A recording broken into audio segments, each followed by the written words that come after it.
ఆది కాండంలో 2వ భాగం ఏంటి? హీబ్రూ జాతి ప్రారంభం. 12వ అధ్యాయం నుంచి 50వ అధ్యాయం వరకు. ఇందులో ప్రాముఖ్యముగా ఇశ్రాయేలు యొక్క పితరులు అనేటటువంటి అబ్రహాము, ఇస్సాకు, యాకోబు, యోసేపు, ఈ నలుగురి యొక్క జీవిత చరిత్ర మనం ఇక్కడ చూస్తాం. మొట్టమొదటి భాగం అబ్రహాం.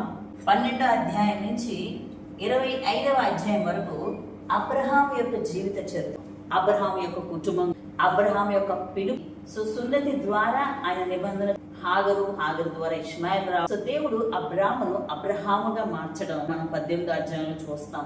లోతు భార్య మరుపు స్తంభం అయిపోయే సంఘటన అంతా, సొదొమ గొమొర్రా దేవుని యొక్క ఉగ్రతకు గురవడం 18వ అధ్యాయంలో చూస్తాం. 21వ అధ్యాయంలో అబ్రహాం యొక్క వాగ్దాన పుత్రుడైన ఇస్సాకు జన్మించడాన్ని మనం చూస్తాం. ఆ సారా చనిపోవడం 25వ అధ్యాయంలో చూస్తాం.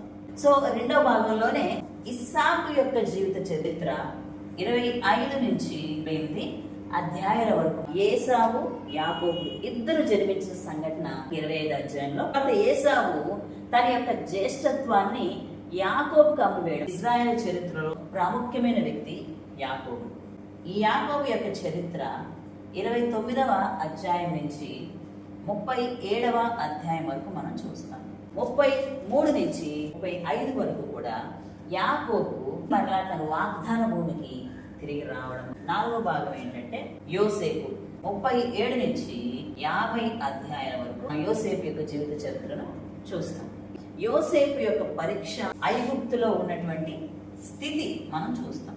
యోసేపు యొక్క జీవిత చరిత్ర అయితే చాలా అద్భుతంగా ఉంటుంది. మరి బానిసగా అన్నది అమ్మివేశారు ఇష్మాయిల్కి.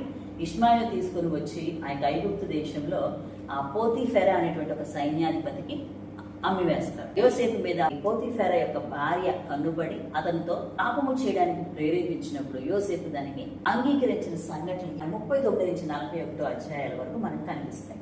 చెరసాల్లో పెట్టినప్పుడు యోసేపు మరి పిలిపించినప్పుడు యోసేపు రాజు యొక్క కళను విని అదంతా వివరిస్తాడు.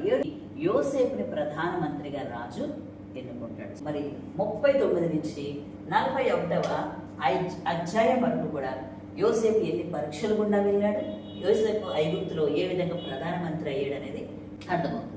యాకోబు యొక్క సంతానం 70 మంది కనాను దేశం నుంచి ఐగుప్తు దేశానికి వచ్చి స్థిరపరచబడడం చూస్తాం. యాకోబు యొక్క చివరి దినాలు 47 నుంచి 14వ వచనాల వరకు తన 12 మంది కుమారుల్ని ఆశీర్వదించి ప్రవచనాపూర్వకంగా చెప్పిన విషయాలు మనం చూస్తాం. యోసేపు యొక్క మరణంతో ఆది కాండం ముగించబడింది.